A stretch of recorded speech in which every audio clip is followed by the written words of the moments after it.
Good morning, everyone. Welcome to Sports Shorts Daily, presented by LaBear's Casino. Tommy Chrysant joining us from Tremonti's Meat and Seafood. I am at an undisclosed location presented by Louisiana Sports Hall of Fame. And we are presented, of course, by LaBear's Casino. LaBear's Casino, go by there, check them out, watch the World Series at the Barstool Sportsbook inside LaBear's. Going to be a great crowd today. Will the Rangers take care of business? I want to talk about that. That's Tommy Chrysant's team, the Texas Rangers. Super impressive, TK. They go out to Arizona, and without Scherzer, without Garcia, Scherzer out for the rest of the tournament. Garcia, who's been fantastic, out. You think, okay, this is the perfect time for the D-backs to jump on them. That was not the case last night. I think we're a 10-0 lead at one point did the Rangers have. They held on 11-7. Good little comeback for the Diamondbacks to feel a little bit better about themselves going into tonight. But a dominant performance by the Rangers.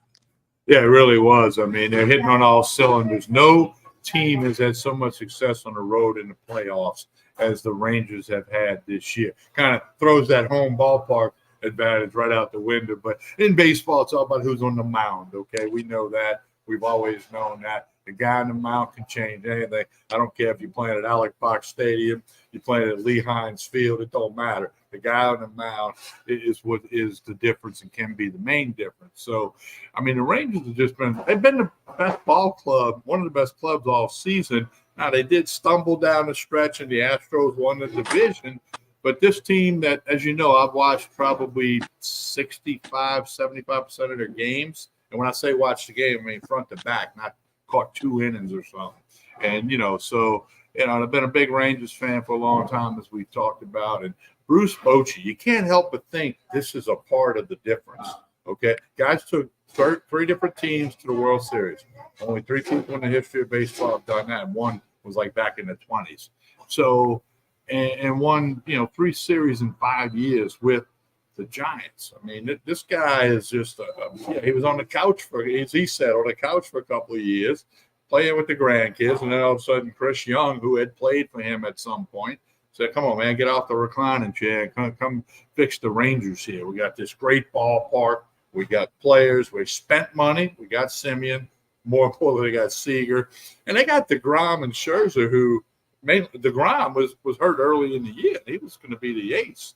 Right. And some guys have stepped up. And I got, they always say the manager, what he matters, 5 games in a big league season, he might make a difference. And now that the DH is in both leagues, that might be 3 games because, you used to have some double switches and all that. But I got to believe it's a lot to do with Bochy, but more importantly, the pitching, the hitting, the defense. Ryan, you said double play Seager turn the other night to get out of a jam when he backhanded that ball. I mean, don't try that at home, folks. Most of you, nobody else could do that. That ball was that ball was 115 miles an hour off the bat that he turned that double play on. Yeah, well, part of the reason why he turned it because it got to him rather quickly. And then here, you said this in the opening, Ronnie. Dolly Garcia, he's not playing anymore. Couldn't play last night. Got some strain something in the left side, swinging the bat. Oblique, yeah. Yeah, so and that's you don't recover from that to come play the next night or even a couple of days later. Scherzer's done, but for these guys, and then you and I swapped a text last night. I think I called you. The guy who went in for Garcia, Jankowski. I don't know how many LSU fans, baseball Tiger gurus we got out there. He was on that Stony Brook team that came into Baton Rouge. What was that, 2018? Came into Baton it was like Rouge. 2020. I mean, 2012. I'm sorry, something like that. Okay. Came in Stony Brook, shocked Pulmonary and the Tigers, and went on to Omaha. I didn't do anything in Omaha, but he was one of the dudes on that Stony Brook team. I remember we were all thinking, where the hell's Stony Brook? And they got announced, Right. But he was one of the dudes there, and here he is. And he had a big game last night, and, unbelievable. And I will say this, Ronnie, I don't think the Diamondbacks can win 3 in a row, but I also didn't think they'd win 2 in a row in Philly, right, in the NLCS. Okay, so I guess you never say never, but that Rangers train might just be rolling a little too fast down the tracks. It was really impressive by the Rangers, and as you mentioned, all the wins that they've had on the road have been something else. Who do you think is the MVP if they win the series, the Rangers? It's Seager? So it got to be Seager, And, unless Evaldi just deals tonight. right. Know? And but I think if they win 4-1, it's got to go Seager. I mean, I'm an argument about Garcia, even though he would not have played, last night, and he won't play no matter how many more games there are. But if I get a vote, it's going to be Seager. I mean, the defense, chances are it's going to be Seager, and that would be his second MVP, World Series MVP. Won it in 2020 with the Dodgers. That's impressive. I'm in a group text, Ronnie. I'm in a group text with a bunch of my former teammates at Southeastern. It's like 10 or 12 of us. It's like ridiculous. Some nights, so many texts go, but like Seager is a dude. That's what I said the other night. And, a couple of guys don't follow the game closely as you and I, and they go, "Yeah, he's kind of good." I said, "He's better than good, and he's been that for a while." Let's talk a little bit about the college football playoffs. It came out yesterday, the first rankings of the 12, 13-person committee. I think it's 13-person committee that puts out the college football playoffs. And, of course, the top 4 is what we're worried about right now. Next year, it'll be the top 12, but this year's top 4. Ohio State, number 1. Were you surprised by that? I read a lot of stuff. Some people projected that. So I wasn't totally surprised, but these rankings give plenty to talk about. It's a great marketing tool leading up to the selection Sunday. I guess will be early December, and all this, that, and the other. It gives us something to talk about. Everybody around the country talking about it.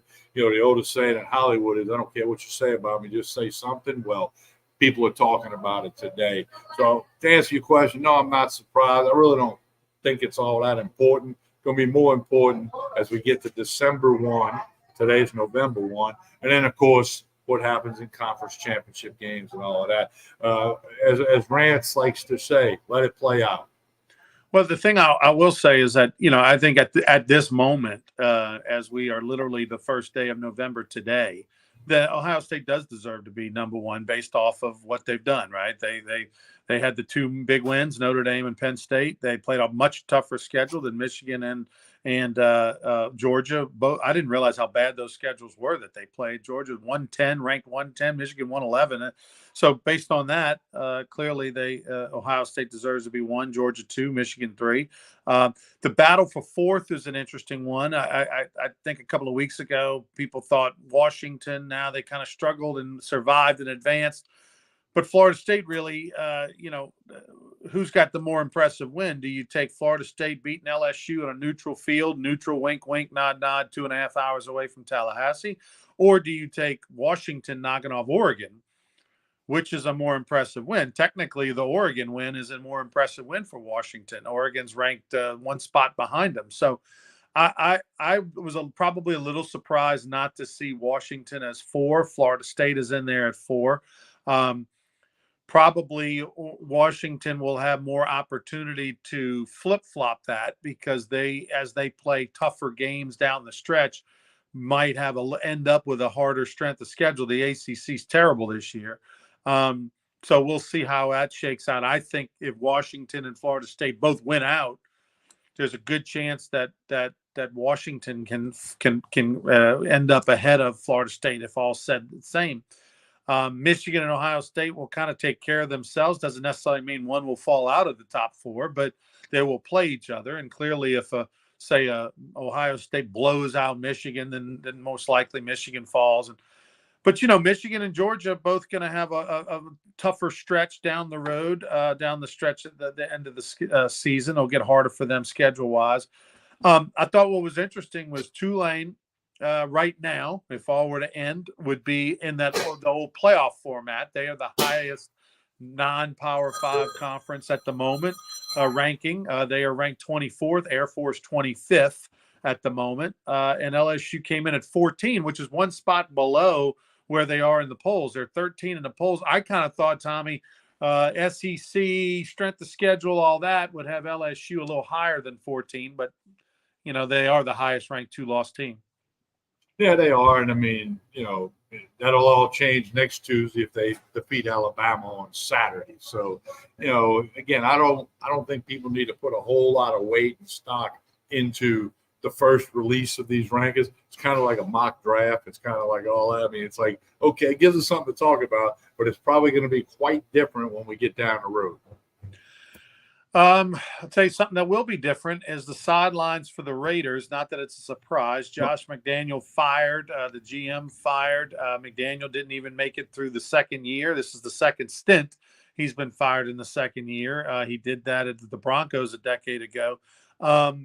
And this is now the 8th head coach for the Raiders in the last since 2011, which is unbelievable. But what does it say that Derek Carr, maybe it wasn't all Derek Carr last year, right? Maybe a little bit of it was McDaniel. McDaniel got the job because Mac Jones, the rookie quarterback for the Patriots, had a really good year, his rookie year. Got to start, played well. Patriots was surprised on offense. Jones was a surprise. And people thought, okay, second time around, been a decade since he's been a head coach. He's been over there at Belichick. They gave him another shot with the Raiders. I don't know how much of it's McDaniel or just that freaking organization. But the bottom line is it just didn't work out again. The Raiders said they're going to look for a coach and a GM in the offseason. They promoted assistant GMs and assistant coaches to be the head coach just for the rest of the year. They are a program in disarray. But I'm curious, I'm sure there's a part of Derek Carr that's like, see, I told you so. Yeah, but you disarray. You use that word. But we can use a lot of words. That organization is just, and they got a beautiful, great stadium. Didn't you say you're going out there for the LSU Southern? LSU, USC are going to play in that stadium next August. But I've talked to a couple people that have been there. It's fabulous, blah blah blah. So, they got that, but the organization just 8 coaches in 12, 13 years. I mean, that's not how you're going to have a consistent winner and playoff contender and championship caliber team. So let's hope that they, can fix all that. We get a coach and a general manager and, try to get it all fixed and go forward because they're definitely in the bottom couple of franchises in the entire league right now. By the way, McDaniel's record 3-5 this year. Saints 4-4. Curious if had the Saints lost to the Colts and they had been 3-5, would anything have changed? I don't think so. I kind of think the Saints look at themselves as a program that's a lot more consistent and less knee-jerky to making a change like that. But the good news is I don't think we're going to have to worry about that. I think the Saints, I don't know, maybe it's the fan in me. I think they have kind of turned the corner a little bit. Their division has a lot to do with that. They're going to be able to turn the corner, and even if they don't live up to the expectations, they're going to be competitive and be in the conversation for the playoffs until the very last game of the season. And as an organization, you're not going to make a change if that's the case. Saints were not active in trades, by the way. Trade deadline came and went. I guess the biggest story, Dobbs, who started for the Cardinals every game since their quarterback got hurt. He had lost his job, wasn't going to be the starting quarterback this week. The Cardinals have had a terrible year.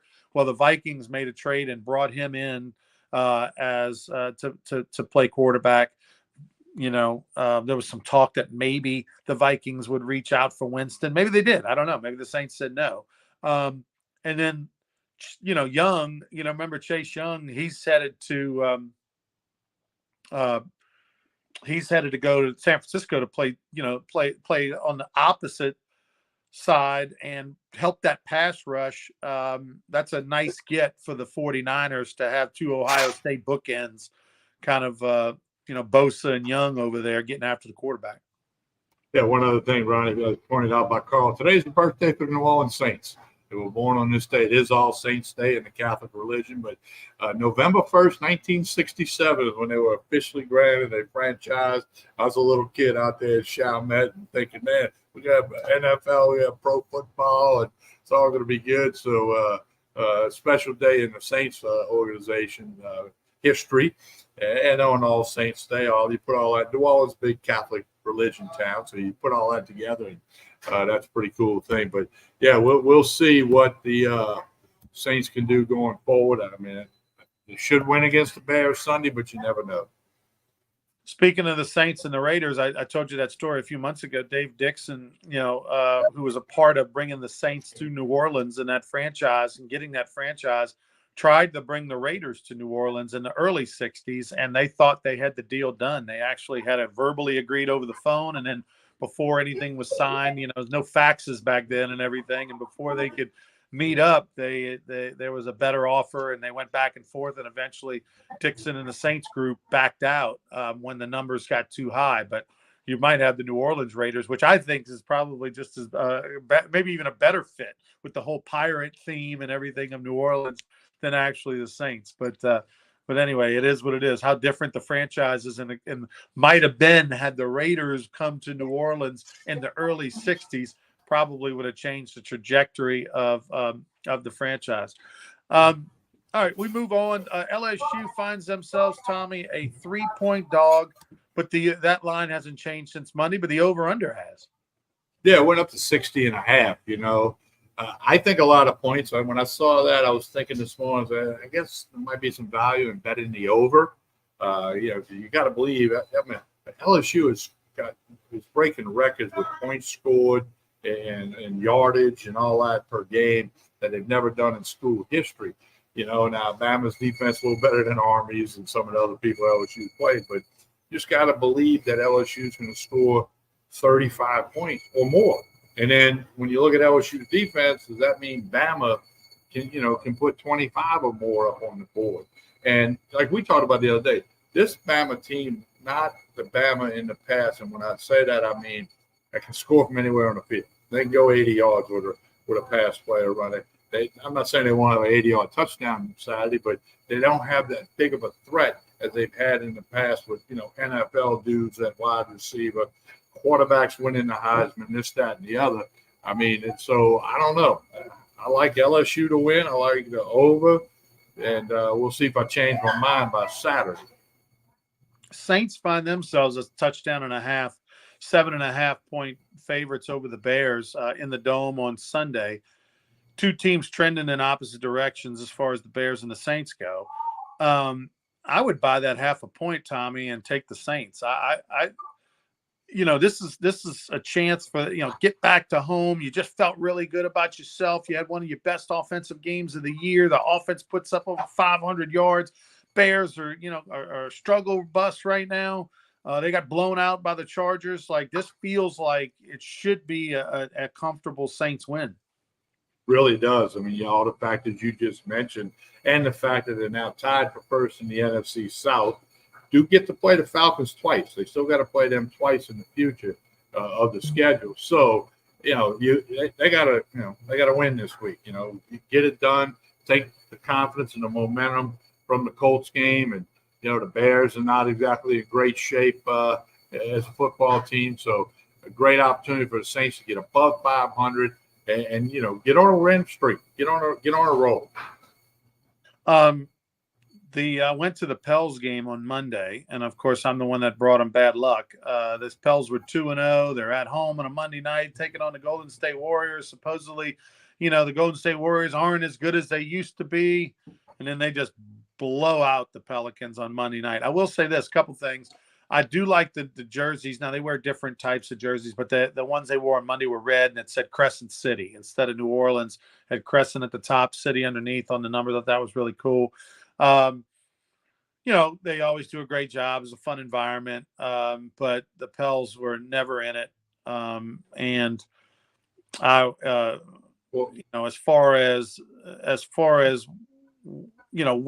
which team are you buying? Are you buying the 2-0 Pels? Are you buying the 2-1? I'll say this: I didn't realize till I got there, Ingram didn't play, didn't dress.